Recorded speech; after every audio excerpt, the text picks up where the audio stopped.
이렇게 살짝 보이자면 있는데 이게 또 그 안철수 엑스파일의 전부가 아니야. 양이 일부만. 굉장히 많은데 그걸로 오늘 방송에서 다 공개할 수가 없기 때문에 제가 오늘 방송에서 공개할 일부만 이렇게 오늘 딱 어떤 테마로 골라오셨는지 알겠더라고요. 그냥 이름이 엑스파일이라고 그래가지고서 사실 예전에 예. 연예인 엑스파일도 이름이 그렇죠. 연예인 엑스파일이라고 붙어서 이게 찌라시 취급하는데 그게 제일기획. 제일기획에서 만든 거예요. 제일기획에서 만들었는데 그 제일기획에서 자기네들 광고 모델 네. 선정할 때 네. 중요하게 보고 하려고 한 거기 때문에 정확할 수밖에 없죠. 그래서 제1기획에서 그때 당시에 뭐 기자들 아니면 방송 관계자들 이렇게 전문가들을 인터뷰해가지고서 평판 조사를 한 게 그게 엑스파일이라는 거고 사실 근데 이거는 그것보다 더 정확한 게 이건 데이터입니다. 데이터. 그래서 아마 안철수를 막연하게 아시고 이 사람 안철수 연구소도 사업 잘한 거 아니냐 뭐 대한민국에 그 기여한 거 아니냐 이렇게 생각하셨던 분들은 오늘 자료 보시면 생각을 완전히 바꾸시게 될 겁니다. 사투리는 경상도 사투리하고 사랑은 호남에서 받고. 그렇죠. 예. 네. 그러니까 정통 보수 김기현 대 호남 사이 안철수 이렇게 승부를 해야죠. 그러니까. 근데 지금 결국은 당원 투표기 때문에 일반적인 여론조사는 그냥 참고만 할 뿐이고 이제 당원들의 마음이 중요한데 제가 어제 방송에서 TK를 굉장히 강조했잖아요. 지금 그렇죠. TK의 마음이 갈 때다. 왜 그럴까요? 뭐 이게 TK 분들도 사실 뭐 그런 얘기 많더라고요. 예전에 감염 사태 때 대구 분들이 고생 많이 하셨잖아요.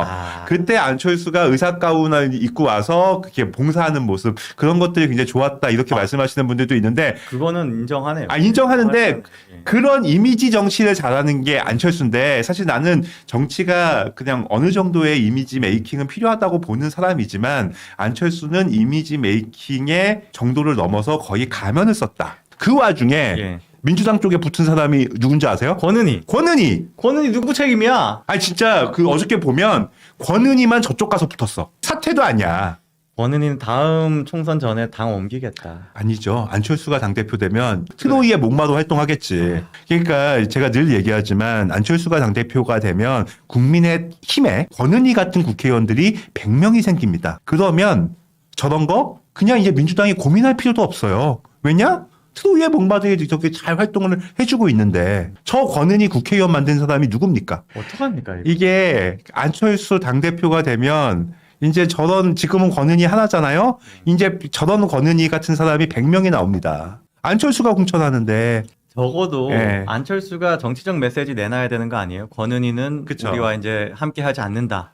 그러기에는 자기가 모시는 아내님과 너무 가까운 너무 사이기 친해. 때문에 안철수 지금 의원이 말을 함부로 못하죠. R&D 자체는 이제 사업 수주라기보다는 그쵸. 성과를 내길 기대하고 정부가 딱 찍어가지고 그 기업한테 이제 그렇죠. 요청을 하는 건데 네. 성과가 없어. 그러니까 이런 식으로 사실 정치인들이 하는 이런 거짓말들에 대해서 검증을 해야 되는데 저는 이게 가장 충격적인 내용이 뭐냐면 안철수는요. 지금까지 검증받은 적이 없어요. 자기가 무릎팍도사에서 했던 거짓말, 여러 가지 거짓말들에 대해서 한 번도 검증받지 않았습니다. 왜냐하면 임명직을 한 적이 청문회를. 없거든요. 사실 윤석열 대통령이 그래도 단일화의 공을 인정을 해서 임명직을 총리나 장관을 그렇죠. 주려고 했는데 본인이 임명직은 안 하려고 그래요. 왜냐? 청문회가 너무 무서운 거야. 그러니까. 그리고 이렇게 뭔가 이미지 조작 잘해서 국민들 마음 속여서 선출만 되려고 그래요. 일단 지금 가지고 있는 걸 잃고 싶지가 않은 거죠. 그러니까요. 예.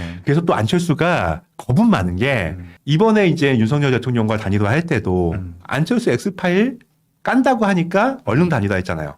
그 전에 문재인 대통령과 단일화 할 때도 뭐 그런 소문이 있더라고요. 뭐 문재인 대통령 쪽에서 뭘 던졌더니 단일화 하겠습니다. 안철수가 파괴한 거 보십시오. 이게 파괴왕이야 파괴왕. 2014년에 새정치추진위원회 파괴, 네. 2015년에 새민주연합 파괴, 네. 18년에 국민의당 파괴, 네. 20년에 바른미래당 파괴, 네. 국민의당 파괴, 그 다음에 현재 국민의힘 예정. 아니 근데 이거를 옆에다가 누가 특이사항으로 이렇게 메모를 해놨는데 국민의힘은 뻐꾸기 중지라고. 진짜 너무 슬프다. 진짜 파괴왕 찰스네. 그리고 이념 성향도 보니까 진보, 중도 네. 보수, 보수.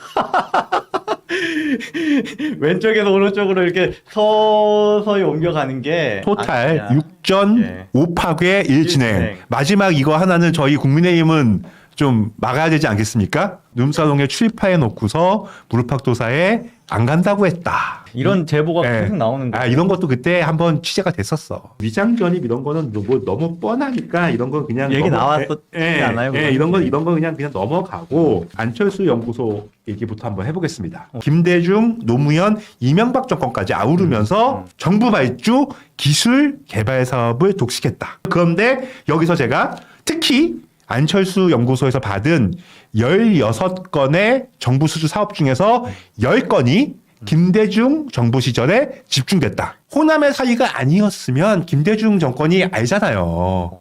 남 좋은 일 안 시켜요. 김대중 정권 때 영남권 그쵸. 출신의 뭐 그쵸. 여러 뭐 주요 간부들은 다 잘렸어요. 네. 상당히 많이 날아갔었습니다. 그 막 이렇게 엄청나게 하면서 총합 714억 1719만 원. 그러니까 저게 들어와서 네. 그럼 기술이 나가거나 네. 기술을 개발을 하거나 아니면 그걸로 얻은 기술료를 내거나 그런데 아무것도 성과가 없어. 여기서 한 가지. 714억이 지금도 큰 돈이지만 그때는요 지금보다 동그라미 하나 더 붙여야 돼요. 정말 그렇습니다. 98년도에 98년도. 네, 그때는 지금보다 동그라미 하나 더 붙여야 돼요. 그런데 여기 보십시오. 안철수 연구소 및 자회사들 이렇게 엄청난 정부 지원을 받고서 성과는 없다. 안철수라는 명성을 이용해서 정부 기금 및 출연금을 지원받고서 정작 연구는 소홀히 한 거다. 정확히 그거죠. 네. 그러니까 이걸 그냥 호주머니 돈처럼 생각을 한 거예요. 그리고 예. 이게 또 이런 것도 있어요. 이제 경쟁사들을 죽이는 거. 정부가 사실 그 당시 안철수 연구소가 이제 백신 시장을 독점하고 있었거든요. 그런데 다른 업체 간의 제휴 사업에도 연구 목적의 돈을 지원했다. 그러니까 이거는 연구가 아니라 자기네 회사 확장하는 데 쓴 거예요. 그러니까 이게 뭐냐면 2006년과 2007년에 정보통신부에서 기금을 지원받아서 뭐 이너버스 연구 개발을 했는데 이 보고서에 따르면 심지어 이거를 연구 개발비도 받아가서 이 시장을 선점하고 방화벽 시장을 선점하고 있는 다른 업체와 공동 개발하는 제품을 시장 진출에 위험 부담을 줄이겠다. 공동 개발을 하겠다. 그러니까 시장을 안철수 연구소가 선점하고 있어서 네. 요걸로 지금 뭔가 편익을 보겠다. 이게 뭡니까? 예. 저거 밑에 보세요. 안철수 원장은 자신의 저서 안철수의 생각에서 윤리경영 차원에서 정부에 우리 직원을 파견해서 도움을 줬다. 이렇게 정부한테 돈만 받아놓고서 책에서는 우리가 기술력을 정부에 제공해서 정부한테 우리 봉사했습니다. 정확히 반대네. 오늘 계셨어야 되는데. 네, 사실 이게 강 변호사님 예전에 고발까지 또 하셨구나. 안철수 저격수가 또 저희 강용석 변호사님이었습니다. 이거는요 진짜 고발해서 수사 들어갔어야 되는 상황이에요. 어떻게 됐어요, 이거 그 다음에? 그러니까요. 흐지부지 된 거죠. 그러니까 안철수가 정치인으로서 방어망을 해주고 있는 거예요. 그러니까 저는 안철수가 단순한 아바타가 아니라 안철수 연구소의 여러 가지 그런 사업적인 문제점을 정치권에 들어가서 막아주는 방파제 역할인 거예요. 그러니까 김미경 교수가 이렇게 계속해서 안철수를 정치인으로 내세우는 나갔다가 철수했다, 나갔다 철수했다 시키는 이유가 자기 사업의 여러 가지 위험 요소들을 나가서 정치권에서 영업을 통해서 로비를 통해서 막아라. 기술 개발 없음. 지적재 사건 없음. 시제품 하나. 없음. 소프트웨어 하나. 특허 없음. 논문 없음. 돈을 왜 받아간 거예요? 일단 돈만 받고. 네. 이게 예. 그냥 이게 누군가의 그런 주장이 아니라 이런 다 보고서들을 분석하니까 돈만 받아가 가놓고서 성과가 없는 거예요. 야, 이게 안철수 에서 얼마나 철저합니까? 허망하네. 이거 진짜 누가 만들었는지. 이건 진짜로 예. 정보 개통에 어떤 분이 만든 것 같아요. 이런 자료들 이게 그냥 단순히 한 그런 주장이나 언론 보도를 이렇게 요약해 놓은 것이 아니라 이런 자료들도 다 검증을 하고 있잖아요. 이해할 수 그러니까 있다. 요약하자면 예.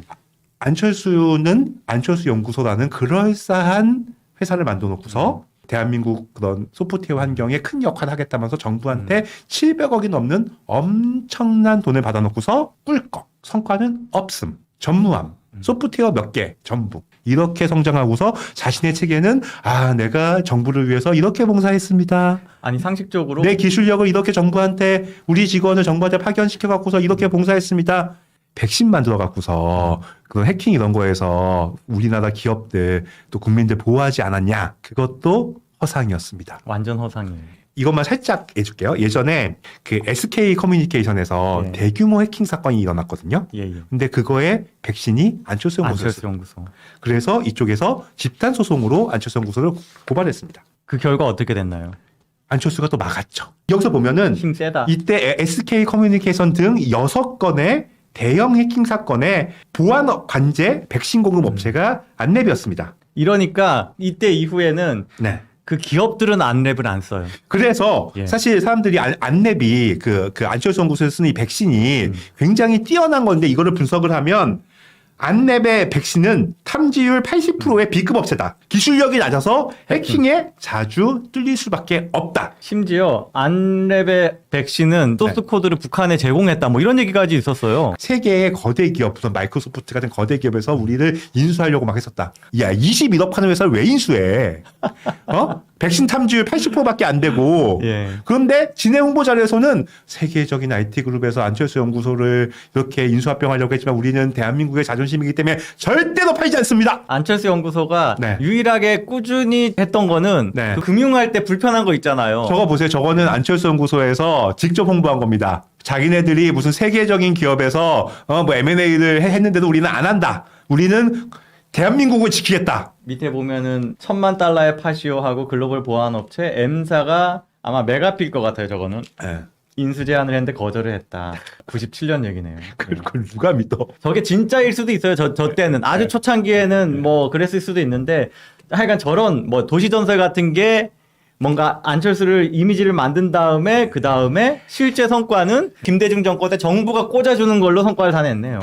근데 이제 여기서 이제 제일 충격적인 게 이제 바로 북한 얘기입니다. 사실 근데 나는 좀 그걸 이상한 게 너무 황당해. 북한은 인터넷 잘 안 되지 않아요? 북한은 인터넷 자체가 저 때는 아예 없었어요. 굉장히 통제돼 예. 있는 거기 때문에 사실은 지금도 아주 극소수만 예, 이용하고. 그러니까 북한은 사실 이렇게 해킹이나 이런 오히려 걔네들이 해킹을 하는 나라지 해킹을 당하는 나라가 아니잖아. 저게 전혀 필요가 없어요. 그런데 아니 생뚱맞게 갑자기 안랩이 인도적인 차원이라면서 북한에 백신을 제공합니다. 근데 그 과정에서 국가정보원의 승인이 아예 없었어요. 아니요. 이게 걔가 승인 없이 갔는데 예. 보세요. 안랩이 2000년에 통일부 및 국가정보원의 승인 없이 비공식적으로 북한에 넘긴 V3 견본푼이 북한의 해킹 기술 연구 개발에 교본으로 쓰였을 가능성을 배제할 수 없다. 그러니까 창을 만드는 나라한테 방패를 준 거예요. 이 방패를 뚫으면 된다. 근데 더 웃긴 건 뭔지 알아? 앞서 나왔던 SK 커뮤니케이션, 뭐 앱손 이 해킹이 북한의 소행이.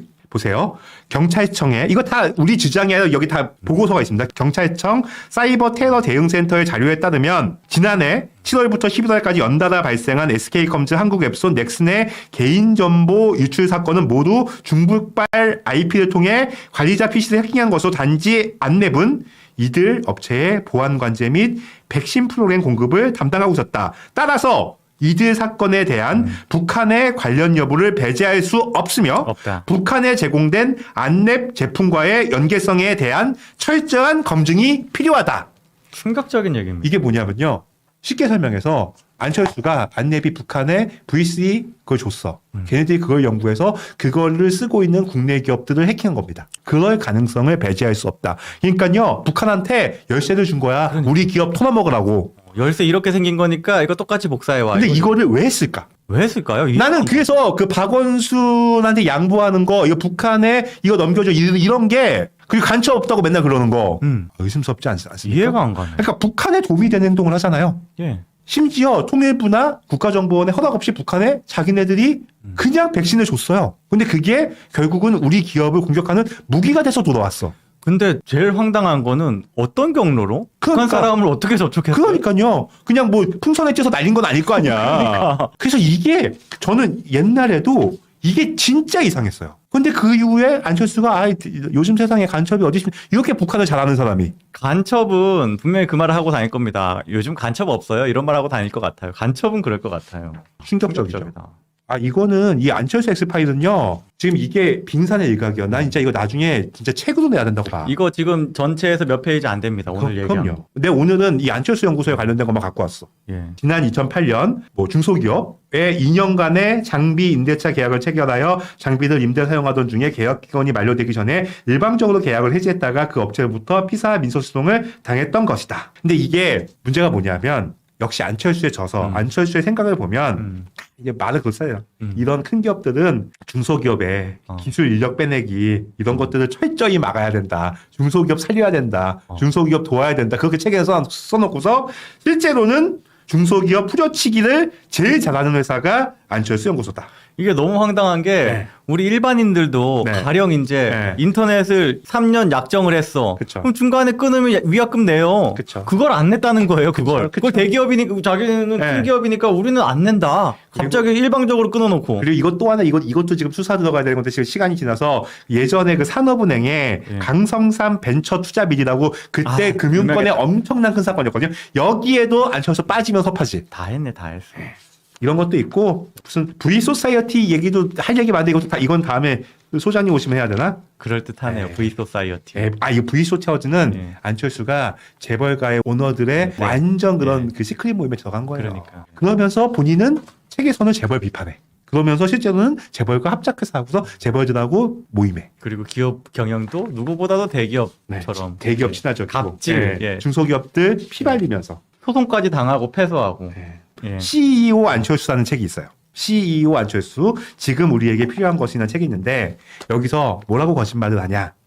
안 연구소에는 나의 친척이 한 명도 없다. 그것도 나의 의도적인 실천이다. 친척을 채용하게 되면 알게 모르게 그 사람의 직위와 상관없이 다른 직원들이 눈치를 볼 수밖에 없다. 알면서 한 거야? 아니 말이나 못하면 말이나 못하면 정말. 이 책 진짜 그다. 이게 저서 CEO 안철수 23페이지에 이런 내용이 있다고 합니다. 진짜 처음이야 책에 23페이지에 우리 안연구소에는 나의 친척이 한 명도 없다. 그래서 누가 안철수 연구소에 법인 등기부 등본을 확인한 결과 안철수 연구소 설립의 초창기 6년 동안 아내 장인이 이사로 재직했으며 친동생은 4년간 감사도 등록했다. 특히 장인 김우현은 안철수 컴퓨터 바이러스가 설립된 1995년 3월부터 안철수 이찬진과 함께 이사로 등록돼 3년간 재직했고 장인이 퇴임한 다음에는 아내 김미경이 4명의 사내 이사 가운데 1명이 등록. 그리고 동생은 한의사예요. 한의사인 친동생 안상욱은 2001년 3월까지 감사직을 유지했다. 아니 사실 자기가 자기 책에 저런 말을 안 쓰면 이건 비판할 일도 아니에요. 그러니까요. 그럴 수 있지 당연히. 그래서 이거를 그때 문제를 삼으니까 안철수 쪽에서 뭐라고 해명했냐. 이거 다 옛날 얘기입니다. 아니 그러니까 네. 제가 황당한 네. 게 이거예요. 네. 6년 동안 그렇게 있었는데 네. 그걸 이제 등기해서 빼고 난 다음에 네. 아무 일도 없었던 것처럼 네. 절대로 그래서 안 됩니다. 이렇게 지금 이제 그게 지워졌으니까 네. 저 사람들은 이제 네. 이사해서 뺐으니까 네. 그렇게 얘기하는 거. 근데 심지어 또 아내는 사임도 안 했어. 사임도 안 하고. 그래서 이처럼 안철수가 주장한 경영의 정도와 윤리 경영 철학은 모두 이율 배반적인 행태였음이 여실히 드러났다. 그러니까 입만 열면 구랍니다. 이게 판타지 소설이지 이게 책은 왜 써? 이제 저희가 이제 심층 분석 해드릴게요. 오늘 방송만 보셔도 안철수의 지금까지의 삶이 얼마나 허상이었는지 이제 여러분들이 이제 많이 알려주시기 바랍니다. 이것도 이제 안철수 근데 진짜 저는 지금 요즘 안철수의 뻔뻔한 때 보면은 진짜 사생활 부분도 까고 싶어요. 왜냐하면 여기에 이렇게 철저한 자료에 사생활 관련된 것들은 있다니까요. 더 구체적이거든요. 근데 내가 진짜 옛날 같았으면 그냥 까고서 그냥 할 텐데 요즘은 이제 그런 상황이 아니기 때문에 여러분 좋아요 많이 눌러주세요. 요 정도에서 선을 지키겠습니다.